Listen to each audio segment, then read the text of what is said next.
কোনো প্রোডাক্টে আমদানিকারকের নেই, আমদানিকারক কোনো প্রোডাক্টে নেই, তাই তো। পাইকারি বিক্রি করেন এখানে? হ্যাঁ পাইকারি। অনলাইনে বিক্রি করেন? অনলাইন আমরা সেল করি না, অনলাইনের বিভিন্ন ধরনের বাংলা শপার্স বা বিভিন্ন ধরনের যত বড় বড় সাজগোজ প্রোডাক্ট আমরা সাপ্লাই দিই। আপনারা সাজগোজে সাপ্লাই দেন? সাজগোজে নাই, ওই যে অথেন্টিক বাংলা শপার্স ওনারা কিছু প্রোডাক্ট নেই, আমরা অনলাইনে। ম্যাম শুধু আমার নাই, মার্কেটে কারোর বিএসটি কোনো স্টিকার নাই ম্যাম, শুধু আমাদের দোকানে যে নাই তা না, মানে সেটা অবজেকশন দিয়েছি। মনে হয় না যে কাস্টমারের এটা রাইট আছে জানার যে এটা কোন দেশ থেকে এসেছে এবং এটা আসলে অথেন্টিক কিনা? আপনার এটাতে বোঝা যাচ্ছে যে এটা অথেন্টিক প্রোডাক্ট না। না ম্যাম 100 কাস্টমার যারা এগুলো রেগুলার ইউজার না, আমি যদি এমনিতে দেখি এটা অথেন্টিক না আমি বলছি, আপনি এখন প্রুফ করেন যে এটা অথেন্টিক করেন। এখন আপনি প্রুফ করেন যে এটা অথেন্টিক। আপনার ওয়াইতে এটা ঠিক আছে যে অথেন্টিক না, কাস্টমার আমাদের থেকে কিউআর কোড স্ক্যান করে নেয়, তারপরে ওনাদের যত ওয়াই তো স্ক্যান, এখন আপনারা স্ক্যানার দিয়ে যে কোনো এইটা বানিয়ে করলেই, মোবাইল দিয়ে স্ক্যান করলেই চলে আসে, তার মানেই যে এটা আসল পণ্য তা না। ওখানে স্ক্যান করলে ছবিটা আসে, পণ্যের হয়তো ইয়েটা আসে, কিন্তু এটা যে আপনার কিউআরটা যদি আপনার যদি অথেন্টিক না হয়, এটা যদি ইন্টারন্যাশনাল বারকোড না হয়, তাহলে এই কোডটা কিন্তু নিবে না।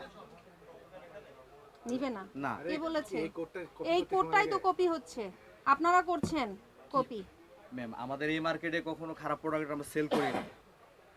আপনারা সবাই বলছেন এই মার্কেটে বলছেন না, কিন্তু এই মার্কেটের কোন প্রোডাক্টে আমদানি, আপনারা সবাই মিলে আমদানি কয়জন কি কি আমদানিকারকের কাছ থেকে নেন? সেই কয়েকজন আমদানিকারককে আপনারা বলেন যে আপনারা স্টিকার না দিলে নিব না, যদি আপনারা অথেন্টিক নেন। আর যদি এমন হয় যে না, আপনারা এই যে বিভিন্ন চক বাজার, কামরাঙ্গীর চক, বিভিন্ন জায়গা থেকে যদি তৈরি করে নিয়ে আসেন, সেই উদ্দেশ্যে আপনারা করছেন, তাহলে তো আপনাদের দরকার নেই আমদানিকারক। ওই প্রোডাক্ট আমরা এখানে সেল করি না, আমাদের একটা কাস্টমার বেজ আছে।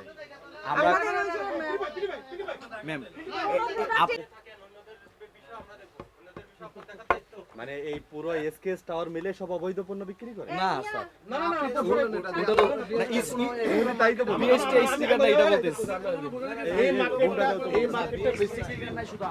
রিটেল মার্কেট না, এটা হলো আপনার এখানে টোটালটা একটা হোলসেল মার্কেট। না না না, এখন সেই যেটা বলতে চাচ্ছি যে এখানে কোনো ইয়ে নাই, বৃষ্টির দেওয়া না, এটা হোলসেল যায় তো। আপনার ওই যে ধরাটা খাইছে, যেটা যে ধরাটা খাইছে একটু আগে, একটু আগে যে ধরাটা খাইছে, যে আপনাকে কয়েকটা কিনা ইয়ে দিছে, কি বলে শীট দিছে ইয়ার যে সাপ্লায়ারের, যে আমি লাগা বিক্রি করতেছি। এই হোলসেলের প্রবলেমটা এই জায়গাটাই। আর যারা আমরা ইম্পোর্ট করি তারা ওই এত কষ্ট করে লাগাই না। আপনি তো অন্যদিকে নিয়ে গেলেন, এখানে যা পণ্য আছে একটাও বৈধ পণ্য বলে প্রমাণ করতে পারলো না। না না, বৈধ পণ্য আপনি এটা ল্যাব টেস্ট করলেই বুঝতে পারবেন যেটা বৈধ না অবৈধ। হ্যাঁ, আপনি যদি মনে করেন যে আপনি হচ্ছে ক্রেতারা অলরেডি আপনাদের আস্থা অর্জন করছে এই মার্কেট আস্থা। হ্যাঁ না, ওরা বুঝতেছে, ক্রেতা ইউজ করে, they know how to what is the difference. না এটা কোন দোকান না, কোনো স্পেসিফিক কোন দোকানের নামে করছে? কেমনে বলবে এই যে সব তো ভুল ঠিকানা দিয়ে বিক্রি করতেছে অনলাইনে, কেমনে বলবে? অনলাইন তো অন্য জিনিস, সেটা আমরা যেটা স্থাপনা যেটা আছে সেটা অন্য জিনিস, অনলাইন ডিফারেন্ট জিনিস। এখানে আপনারা তো নেতৃত্বে আছেন এই মার্কেটে। জি জি জি। কিন্তু এই যে অবৈধভাবে এত পণ্য বিক্রি হচ্ছে, আপনারা অবৈধ পাবেন না, অবৈধ বিকাশ রাস্তা আমরা কত 6 মাস আগে এটা নিয়ে হয়েছে, মিট হয়েছে, এবং একাধিকবার অভিযোগ হয়েছে এই জায়গায়। না না, এটা থার্ড টাইম, এটা ওনাদের ভোক্তাদের থার্ড টাইম। এটা গভর্নমেন্টের ট্যাক্স ফাঁকি দেওয়া পণ্য কি বৈধ পণ্য? না, এটা অবৈধ। ওটা যদি পণ্যটা যদি পিওরও হয়, সেই সাথে তো এখন ব্যাপার গভর্নমেন্ট ট্যাক্স ফাঁকি দিচ্ছে, যেই রুটে আসতেছে ওই রুটে ধরেন নাকি, একটু কাস্টম ধরেন, আপনি গিয়ে ধরেন।